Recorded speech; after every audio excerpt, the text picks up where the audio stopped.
For now, it's quite a bit of depreciation, a free fall, so to speak, we've seen in the rupee over the last many days.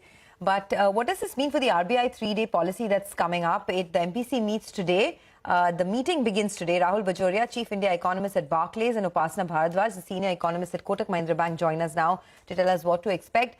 Lady and gentlemen, thanks a lot for joining in. Upasna, let me begin with you. Consensus expects a 50 basis points rate hike, but what is your own expectation? And what do you think the tone of the RBI could be this meeting? Yeah, absolutely. 50 basis is what we're expecting too.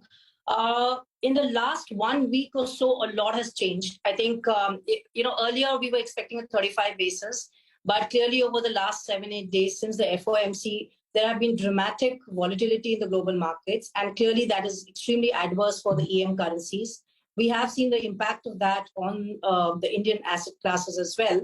And in this backdrop, I think the RBI does not have any room left to really sound even balanced. So in terms of the tone guidance, we are expecting a reasonably hawkish guidance.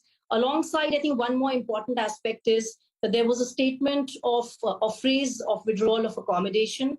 There is a high probability that we see a tweak to that, probably a drop of that, and another phrase for that. But some kind of a tweak to that phrase is likely in this policy. Good morning, both of you. Rahul, would you kind of agree with that? Little room for the RBI to do anything else but to, sound, adequately hawkish? No, I agree. I think in the current circumstances, when you sort of look at the inflation numbers in India, at the same time, you look at the growth conditions, you look at what's happening outside.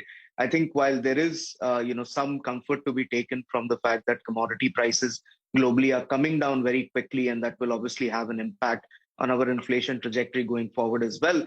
I think for this particular meeting itself, there is no real room, given the fact that inflation is still around 7%. It's likely to remain in the 7 handle in the month of September. So I think just at the moment, I think the RBI can continue to sound hawkish. I think it's better not to take a very long-term view on the cycle at the moment, given that things are very, very fluid globally, and the growth inflation trade-off could shift very materially going into the next meeting. So I think we are just focusing on this particular meeting. We think 50 basis points and a change in stance to neutral, but then no real commitments from the RBI for what comes next. Okay. Upasna, just one follow-up. You said that you're expecting a 50 basis points rate hike in this meeting and a hawkish tone from the RBI. How much more in terms of rate hikes do you think the RBI will do, say, over the next 6 to 12 months? At this point, I would agree with Rahul. I think things are extremely fluid and volatile, and it is becoming increasingly difficult to make projections for 6 to 12 months. But at this point, we are expecting another 35 basis of a rate hike, which will happen, of course, in the subsequent meeting itself. And after that, we will be probably putting ourselves on a wait-and-watch mode, and it will be a function of how global and domestic inflation is going to be evolving. Upasna, what's the chance of a 6% of taking the hike repo rate to 6%, which would mean 60 bips, not a great deal more than 50? I think, let's look at the global aspect. The Fed, too, despite sounding extremely hawkish, they have retained their quantum of rate hikes. And if we look at domestically, the factors have not materially changed. It is more the global aspects that we are discussing at this point. From the previous policy to now, we don't see a material change in our inflation trajectory at this point in time. Of course, it remains high, but we are not revising it upward. Crude oil prices are relatively in check. So I don't see any reason for RBI to really step up the quantum of rate hike. I think a 50 basis hike will probably manage the global and the domestic risks together.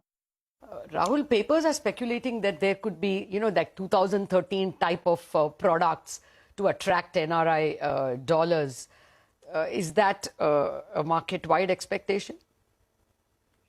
No, I think it's too preliminary to think about any, funding or subsidies to be given out by the RBI to crowd in dollars in the system. I think their reserves still remain, while lower, are fairly chunky in terms of, the total quantum of money that they have in the system, and a lot of the reserve adequacy numbers for India continue to look quite good.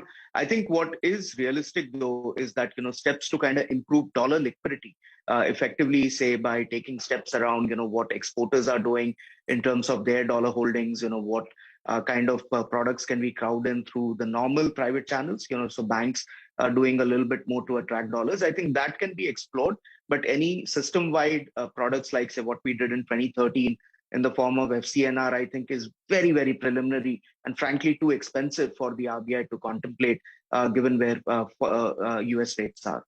Are there any risks to the growth forecasts? And what are you penciling in this time, Upasna? RBI had projected 7.2% earlier. We are at 6.8%. So we do expect the downward revision by RBI on the growth front. I think inflation they will probably retain. Okay. Inflation they'll retain 6.7, right? They stand at 6.7. Right. Rahul, you think they will increase it? No, I think, we are slightly below on the inflation side. We have a forecast of 6.5. And I do agree with Upasna. I don't think there's room to cut either growth or inflation materially. They might tweak it. But then I think if you're hiking by 50, you cannot really take a view that, either growth is coming down a lot or inflation is coming down a lot. So I think that will be kind of engineered to the broader messaging of the MPC of front-loaded rate hikes, that growth and inflation are both kind of holding steady, and hence RBI can continue to do what they are doing. I think it will be very interesting to see what are their longer-term projections on inflation, which will probably give us some cues about, the steps that come through in the next 6 months or so. Also, to be fair, Rahul, we're quite, matching the pace with the US so far, right? I mean, the RBI has effectively delivered, 205 basis points rate hike till now, with the Fed delivering about 300 basis points. So with this 50, we're going to be matching in perhaps matching the pace of the Fed. In that context, do you think that it's likely that the pace of rate hikes from here on could slow down a bit? I mean, Upasna spoke about just another 35 basis points rate hike that she's penciling in and then take a call from there. What's your own view? So we don't have any more rate hikes. We agree that, this could be the last hike in the cycle, given that inflation, according to our projections, could come back within the band in the fourth quarter of the calendar year itself. This should allow the RBI to take a step back and sort of think about the growth inflation trade-off going forward. They will also probably on an ex-ante basis hit the desired real rates, that they have kind of outlined in a lot of their research work. So we do think that 250 basis points of rate hikes is quite a lot, especially in an environment where the transmission has been much faster. This should allow the RBI to take a step back and, not have to do a lot more from here on and just wait and watch 1 minute, how the situation plays out. Rahul, if they do indicate this, don't you think the rupee gets a walloping? So I don't think they need to indicate it. I think they can just wait for the data to play out, right? I mean, we will sounding have dovish or sounding we are done can be suicidal. No, you don't think? So I think it depends on the inflation outlook, right? If inflation by our matrix sort of comes below 6% in October itself, and there is room to cut fuel prices according to our calculations, at $85 a barrel, there is room for government to do that.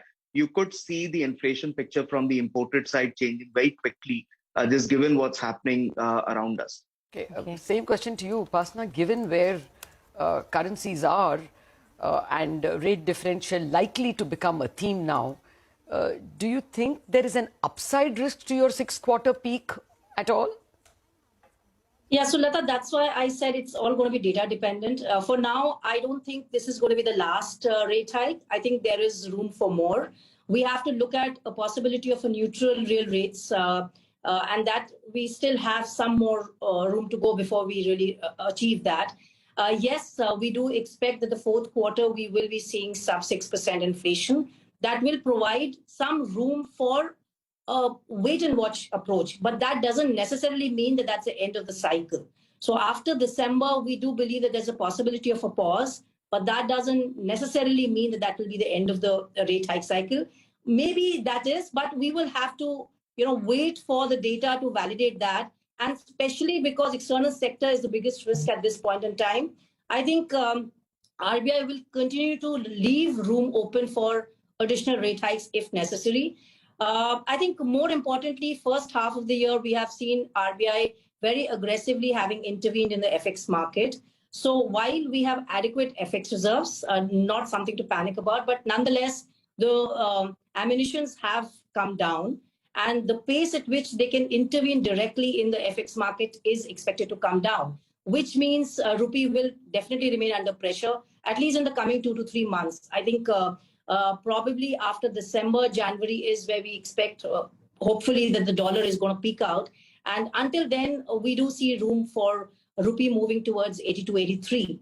And after that is where some kind of comfort could probably be drawn about. And hence, we are saying that we will wait and watch to take a call after that. Okay, that is quite a rapid fall. I mean, I don't think too many of us were prepared for that, right? In 1 month, you're seeing 79 and suddenly the rupee is at 83. Okay, but that is the prognosis, I guess. Upasna, one final word from your end. Given the global challenges, Europe is in a complete mess, this massive energy crisis, and manufacturers in India also getting hit. Would you scale down your growth estimates because of the challenges globally? I think we have already revised downwards in part our numbers. We were at 7.3% earlier. Then the Q1 numbers came in slower than our expectations. And accounting for export slowdown, which is already happening, and the challenges that we're seeing worldwide, we have accounted for that to an extent. So as of now, we don't see a significant downside to our 6.8% growth. But we'll have to, again, wait and watch for how things evolve over a period of time. Okay, well, Rahul, Upasna, thanks a lot for joining in. So that's the expectation, a 50 basis points rate hike from the RBI and perhaps a hawkish tone as well.